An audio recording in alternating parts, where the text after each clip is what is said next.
Hi, in this lesson, we're going to learn about all the chords and all the chords notations. So the chords normally appear on top the scores, or sometimes you'll find on the songs there's like letters on it and there's number on it. So if you still don't understand all these things, let's try to find out and figure out everything today. Basically, what is chord? A chord is a formation of 3 notes and above. So a triad chord is a combination of 3 notes, 1, 3, 5. Okay, so we can have a 1, 3, 5 like that, a 1, 3, 5 like that. Okay, so we can have a 1, 3, 5 like this, and a 1, 3, 5 like this. This is a major chord, and this is a minor chord, and so on, or augmented chord and a diminished chord. So all this is called a triad. When we have 4 notes, we don't call it a 4 notes chord. We call it a 7th chord, or a dominant chord. The reason of the 7th chord is just because we added the 7th note. So this is a dominant chord with an added minor 7, or you can call it a 7th chord.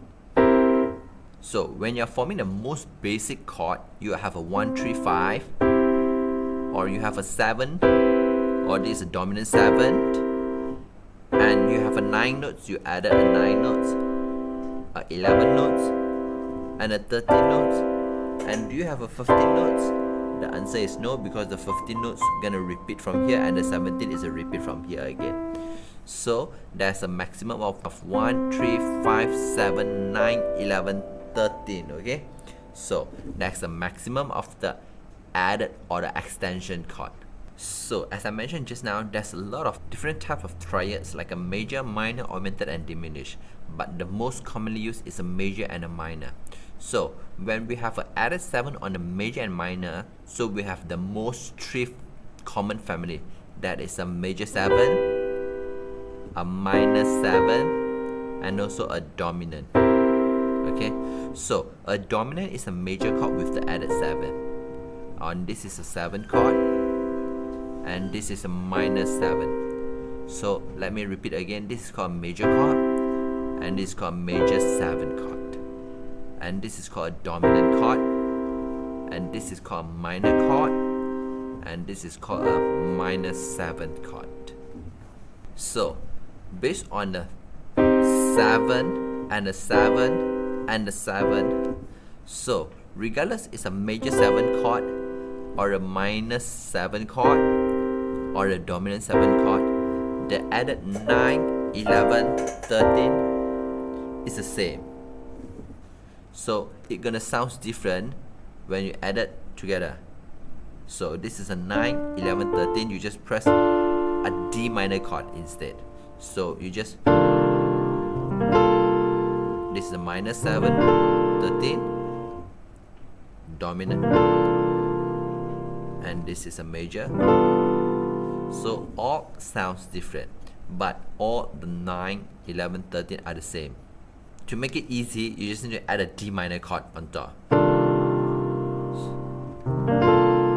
Okay, so after you know to form the chords, now you're going to recognize how to name the chord. So the bass note is going to be the Latin names. So if you start with a C, so you're going to start with a C. So this is a C chord.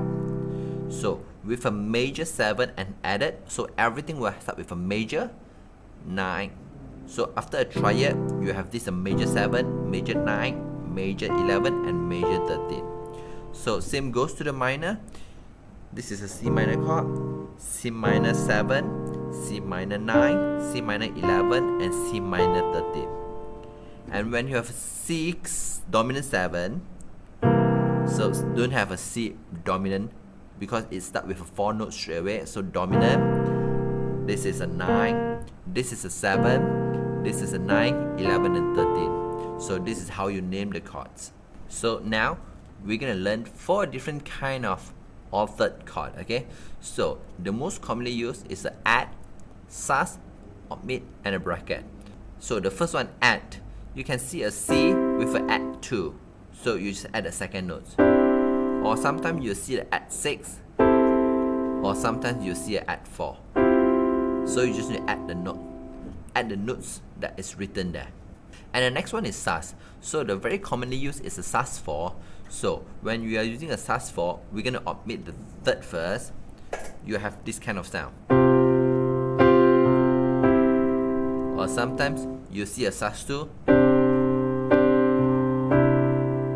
Alright. So sometimes you have a C7 with a sus. So we have a C7 chord and a sus4. So the sus normally means sus4. So C sus means sus4. If like there's a 2, then you only play a sus2. So the C7 sus, which means it's a C7 chord with a sus, which means it's the added 4, and then go to a 3. So normally suspension we need to resolve to the next note, or normally it's 4 sus resolve to the chord tone, a 3, or the 2 resolve to the chord tone, the 3. So sus4 resolve to the 3, or sus2 resolve to the 3. So sometimes you can see a omit, but this one rarely you will see on a book. So this is a example, a C major 9 with an omit 3.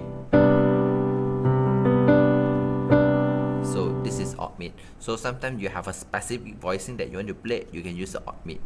And the next one is a bracket. So if you are looking at the lead sheet or playing a lot of jazz tune, then you will see a lot of bracket. So bracket is whatever you want to do, you just put it on top.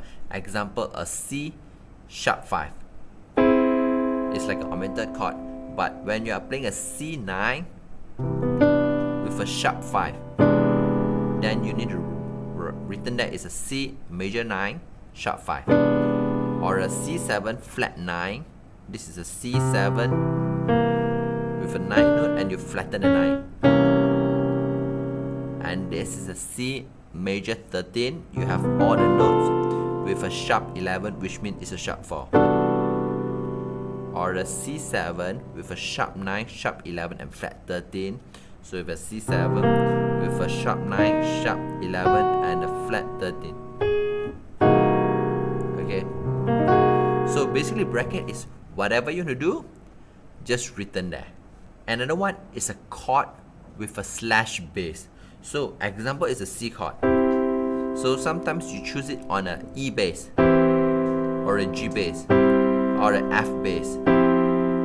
Whatever bass you want to use, so you're going to have a C chord slash on an E, or on a G, or on an F. So we call it C on E, C on G, or C on F. Like I mentioned just now, other than a major chord, a minor chord, and a dominant chord, we still have a diminished chord and an augmented chord as well. So this is a C chord, so this is a C chord, and this is a C augmented chord. On the 5th, you just sharpen the 5th, then you have a C augmented chord. If you want to add the 7, so you can have a C augmented 7. Okay, and this is a C major 7 sharp 5. So the way of written is a bit different. This is a C major 7 sharp 5, and this is C augmented 7. And next one is a C minor major 7. So you have a C minor first, and then add a major 7. And another is a diminished chord. So this is a major chord. A minor chord is with the third notes one step smaller, and diminished chord is a flattened 5th. So this is a diminished chord. So full diminished chord will be 3 step plus a 3 step plus another 3 step. So this is called diminished 7. And the other one is a half diminished 7, which means it's a minor 7 with a flattened 5. So this is what we call a half diminished 7. You can say a C half diminished 7, or you can see a C minor 7 with a flattened 5. So a half diminished 7, we have two kind of name. So again, you need to depends. Some people will call it a C half diminished 7. Some people will call it a C minor 7 flat 5. So this lesson, you're gonna learn all the names for different kind of chords, and you can form the chords yourself. But first thing, you're gonna know the 12 major and minor keys correctly. So based on the C major chord just now, you just need to know the C major scale and the added notes. Like a D major, you're gonna know that D major have a F sharp and C sharps. So this is a D chord and this is the major 7, and added 9, 11 and 13, because D major have an F sharp and C sharps. So when go to the E major, you need to know that E major has F, C, G, D sharp. So E major 7, so this is a E major 7 with a 9, 11 and 13. So you have a F sharp, C sharp, G sharp and D sharp. Okay, so you need to know all the 12 major scales so that you can form all the chords correctly. If you want to learn how to use all these chords, you can check out our lesson. If you like our teaching and you have learned something, please help us to click the like button in just 1 second. If you want to learn more, leave a message, tell us what you would like to learn. Remember to subscribe our channel and you won't miss the future lesson. See you in the next lesson.